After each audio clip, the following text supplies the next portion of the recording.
വലിയ പ്രതീക്ഷകളായിരുന്നു ഇന്ത്യക്ക് ഒന്നാകെ. വലിയ സന്തോഷത്തിലായിരുന്നു നമ്മളെല്ലാവരും. ഇപ്പോൾ ഈ 100 ഗ്രാം എന്നത് നമ്മുടെയൊക്കെ ദുഃഖഭാരമായി മാറിയിരിക്കുന്നു. എന്താണ് ഉണ്ടായത്? രേഷ്മ, ഇന്നലെ നമ്മൾ ഈ സ്പോർട്സിനെ കുറിച്ച് അല്ലെങ്കിൽ ഒളിമ്പിക്സിനെ കുറിച്ച് സംസാരിച്ചപ്പോൾ ഏറെ സന്തോഷത്തോടെയായിരുന്നു ഓരോ റിപ്പോർട്ടും ചെയ്തുകൊണ്ടിരുന്നത്. നീരജ് ചോപ്ര, അതിനുശേഷം വിനേഷ് ഫോഗട്ട് ഫൈനലിലെത്തിയപ്പോൾ അത് ഒരു ചരിത്രത്തിലേക്കുള്ള ഒരു ചുവടുവയ്പ്പായിരുന്നു. പക്ഷേ ഇന്ന് രാവിലെ നമ്മൾ അറിയുന്നത് വിനേഷ് ഫോഗട്ട് അയോഗ്യയായിരിക്കുന്നു എന്നുള്ളൊരു വാർത്ത, ഞെട്ടിക്കുന്ന വാർത്ത അറിഞ്ഞുകൊണ്ടാണ് ഇന്ന് നമ്മൾ ഈ ദിവസം തുടരുന്നത് അല്ലെങ്കിൽ തുടങ്ങുന്നത്, പാരീസ് ഒളിമ്പിക്സിൽ നിന്ന് തുടങ്ങുന്നത് എന്ന് പറയേണ്ടി വരും. കാരണം ഒരു 100 ഗ്രാമിൻ്റെ വെയ്റ്റ്, അതായത് 50 കിലോഗ്രാം ഗുസ്തി വിഭാഗത്തിൽ, 50 കിലോഗ്രാം ഫ്രീ സ്റ്റൈൽ വിഭാഗത്തിൽ വിനേഷ് ഫോഗട്ട് മത്സരിക്കുന്ന ഈ ഫൈനൽ ഇന്ന് രാത്രി 11:23 ഫൈനൽ മത്സരം നടക്കേണ്ടിയിരുന്നത്. അതിനു മുൻപ് നടത്തിയ ഭാരപരിശോധനയിലാണ് 100 ഗ്രാം അവർക്ക് വെയ്റ്റ് കൂടുതലാണ് എന്ന് കണ്ടെത്തിയിരിക്കുന്നത്. ഇതിൻ്റെ ഭാഗമായിട്ടാണ് ഇപ്പോൾ അവരെ ഈ മത്സരത്തിൽ നിന്ന് അയോഗ്യയാക്കിയിരിക്കുന്നത്. അതുകൊണ്ട് തന്നെ ഇനി അവർക്ക് ഈ ഫൈനലിൽ മത്സരിക്കാൻ സാധിക്കില്ല. മാത്രമല്ല ഒരു മെഡൽ നേടാനുള്ള സാധ്യതയും ഇതോടെ അസ്തമിച്ചിരിക്കുകയാണ്. ഇന്ത്യക്ക് നിലവിൽ 3 മെഡലാണുള്ളത്. അത് ഷൂട്ടിങ്ങിൽ നിന്ന് മാത്രമാണ് ലഭിച്ചിരിക്കുന്നത്. പ്രതീക്ഷിച്ച മറ്റ് പല ഇനങ്ങളിൽ നിന്നും ഇന്ത്യക്ക് തിരിച്ചടി നേരിട്ടപ്പോൾ ഗോദയിൽ നിന്ന് ഇന്ത്യക്ക് ഒരു മെഡൽ ഉറപ്പാണ് എന്ന് പ്രതീക്ഷിച്ചിരുന്ന ഈ സമയത്താണ് ഇത്ര വലിയ ഒരു തിരിച്ചടി ഉണ്ടായിരിക്കുന്നത് എന്നുള്ളതും വളരെ അധികം വേദനിപ്പിക്കുന്ന ഒന്നാണ്. വിനേഷ് ഫോഗട്ടിനെ സംബന്ധിച്ച് പറയുകയാണെന്നുണ്ടെങ്കിൽ ഒളിമ്പിക്സിൽ ആദ്യം അവർ പങ്കെടുത്തിരുന്നത് 48 കിലോഗ്രാം വിഭാഗത്തിലായിരുന്നു. അതിനുശേഷം പിന്നീട് കഴിഞ്ഞ ടോക്കിയോ ഒളിമ്പിക്സിലേക്കൊക്കെ എത്തുമ്പോഴേക്കും 53 കിലോഗ്രാം വിഭാഗത്തിലേക്ക് അവർ മത്സരം മാറ്റി. എന്നാൽ പിന്നീട് ഈ ഒളിമ്പിക്സിലേക്ക് വന്നപ്പോൾ, അതായത് പാരീസ് ഒളിമ്പിക്സിലേക്ക് വന്നപ്പോഴായിരുന്നു അവർ വീണ്ടും 50 കിലോഗ്രാമിലേക്ക് തന്നെ മത്സരം മാറ്റിയിരുന്നത്. പക്ഷേ എങ്കിൽ പോലും ഈ പാരീസ് ഒളിമ്പിക്സിൽ നമ്മൾ ഓരോ മത്സരം അവരുടെ എടുത്തു നോക്കുമ്പോഴും വളരെ മികച്ചൊരു പ്രകടനമായിരുന്നു കാഴ്ചവെച്ചിരുന്നത്. കാരണം ഇന്നലെ നമ്മൾ കണ്ടതാണ്, പ്രീ ക്വാർട്ടറിൽ അവർക്ക് നേരിടാനുണ്ടായിരുന്നത് സസൂക്കി എന്ന ജപ്പാൻ താരം, വേൾഡ് ചാമ്പ്യൻ, ലോക ഒന്നാം സീഡ് താരം, കഴിഞ്ഞ ടോക്കിയോ ഒളിമ്പിക്സിലെ ഗോൾഡ് മെഡൽ ജേതാവ്. മാത്രമല്ല ഇതുവരെ ഒരു ഇന്റർനാഷണൽ മത്സരത്തിൽ പോലും തോൽവി അറിഞ്ഞിട്ടില്ലാത്ത താരത്തെ മലർത്തിയടിച്ചുകൊണ്ടായിരുന്നു ഇന്നലെ ക്വാർട്ടറിലേക്കുള്ള വിനേഷ് ഫോഗട്ടിൻ്റെ കടന്നുവരവ്. അവിടെയും മികച്ച പ്രകടനം കാഴ്ചവെച്ചു. യുക്രൈൻ താരത്തെ പരാജയപ്പെടുത്തി, പിന്നീട് ക്യൂബൻ താരത്തെ പരാജയപ്പെടുത്തിക്കൊണ്ടായിരുന്നു ഫൈനലിലേക്കുള്ള പ്രവേശനം. ഇങ്ങനെ വളരെയധികം സന്തോഷിച്ചിരുന്ന ഒരു സമയത്തായിരുന്നു ഇത്തരത്തിലൊരു ദുഃഖവാർത്ത നമ്മളെ തേടിയെത്തുന്നത്. അതായത് നമ്മളിപ്പോൾ ഫൈനലിൽ തോറ്റിട്ടാണ് ഒരു മെഡൽ നഷ്ടപ്പെടുന്നതെന്നുണ്ടെങ്കിൽ ഓക്കെ, പൊരുതി തോറ്റാണ് നമ്മൾ പുറത്തായത്, അല്ലെങ്കിൽ പൊരുതി തോറ്റാണ് നമുക്ക്. ദിവ്യ, അതൊക്കെ തന്നെയാണ് തീർച്ചയായും നമ്മുടെയൊക്കെ നിരാശ. ദിവ്യ, ഇവിടെ ഇതൊരു അന്താരാഷ്ട്ര മത്സരമാണ്. വിനേഷ് ഫോഗട്ട് പരിചയസമ്പന്നയായ താരമാണ്. അവർക്കൊപ്പം ടീം മാനേജ്മെന്റ് ഉണ്ട്, കോച്ചുണ്ട്, അങ്ങനെ എല്ലാ സംവിധാനങ്ങളുണ്ട്. അപ്പോൾ ഇതെങ്ങനെ സംഭവിച്ചു? സാധാരണ ഇത്തരം മത്സരങ്ങളിലൊക്കെ പോകുന്ന താരങ്ങൾ അവരുടെ ഫിറ്റ്നസ്, ഒപ്പം തന്നെ അതിന് വേണ്ട കാര്യങ്ങളൊക്കെ വളരെ ശ്രദ്ധിക്കാറുണ്ട്. അത് അവരുടെ മാത്രം ഉത്തരവാദിത്വമല്ല, കോച്ചിൻ്റെ അടക്കം മാനേജ്മെൻറ്റിൻ്റെ അടക്കം ഉത്തരവാദിത്വമാണ്. അപ്പോൾ എങ്ങനെയാണ് ഇവിടെ ഇങ്ങനെ ഈ 100 ഗ്രാം അധികമായി എന്നുള്ളൊരു കാര്യം സംഭവിച്ചത്? അത് മാത്രമല്ല, ഇതിൻ്റെ ഈ മത്സരത്തിന് മുന്നേ ഉള്ള ഒരു പ്രോട്ടോകോൾ എങ്ങനെയാണ്? രേഷ്മ, ഈ മത്സരത്തിൻ്റെ നിലവിലെ പ്രോട്ടോകോൾ എന്ന് പറയുന്നത്, ഈ മത്സരത്തിൽ ഈ ഫൈനലിന് മുൻപ് ഭാരപരിശോധന നടത്തും. ഈ ഭാരപരിശോധന കൃത്യമാണെങ്കിൽ മാത്രമേ ഫൈനലിലേക്ക് അവർക്ക് കളിക്കാൻ സാധിക്കുകയുള്ളൂ. നമുക്കിത് നേരത്തെ തന്നെ അതായത് ഒളിമ്പിക്സിൻ്റെ നിയമാവലിയിൽ പറഞ്ഞിട്ടുള്ളതാണ്.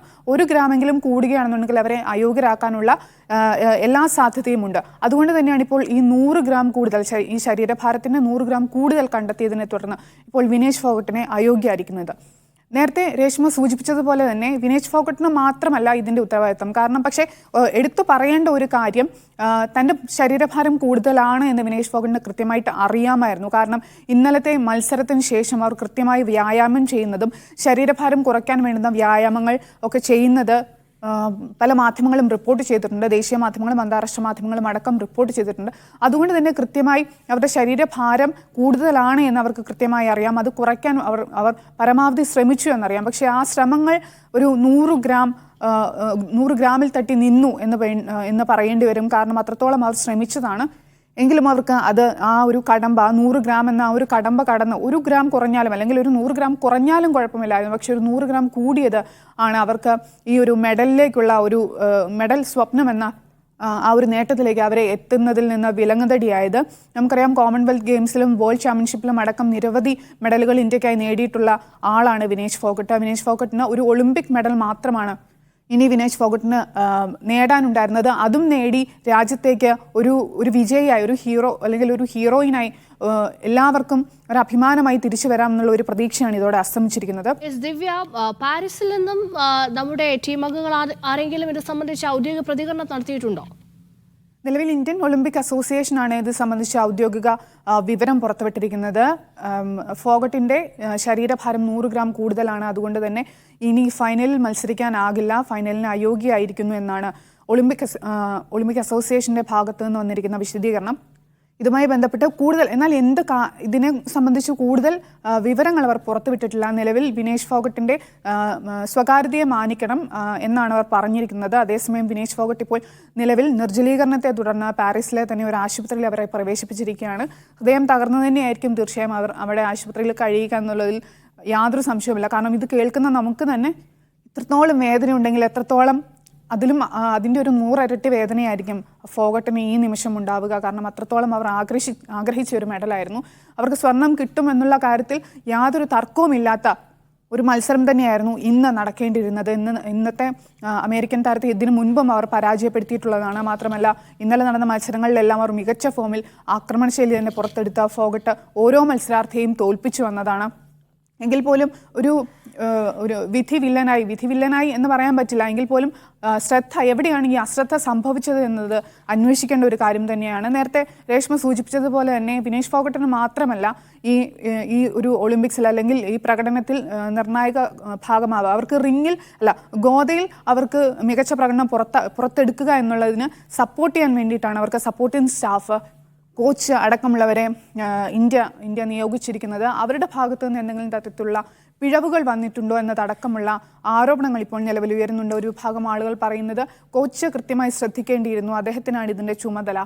കാരണം ഒരു താരം എത്രത്തോളം ഭക്ഷണം കഴിക്കണം, ഇവരുടെ ഫിറ്റ്നസ്, അവരുടെ ആരോഗ്യം, അവരുടെ വ്യായാമ മുറകൾ എന്നതടക്കമുള്ള കാര്യങ്ങൾ എല്ലാം ഡീറ്റെയിൽഡ് ആയിട്ട് അറിയാവുന്ന ആളാണ് കോച്ച്, അതുപോലെ തന്നെ സപ്പോർട്ടിംഗ് സ്റ്റാഫ്.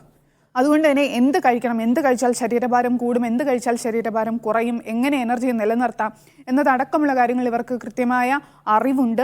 ആ അറിവ് ഉള്ളവർ എന്തുകൊണ്ട് ഇത് ശ്രദ്ധിച്ചില്ല എന്നൊരു ഗുരുതരമായ ആരോപണവും ഇപ്പോൾ ഉന്നയിക്കപ്പെടുന്നുണ്ട്. ഇതിൻ്റെയൊക്കെ ഭാഗമായിട്ടാണ് വിനേഷ് ഫോഗട്ടിന് ഈ യോഗ്യത നേടാനാകാത്തത് വലിയ ചർച്ചയാകുന്നത്.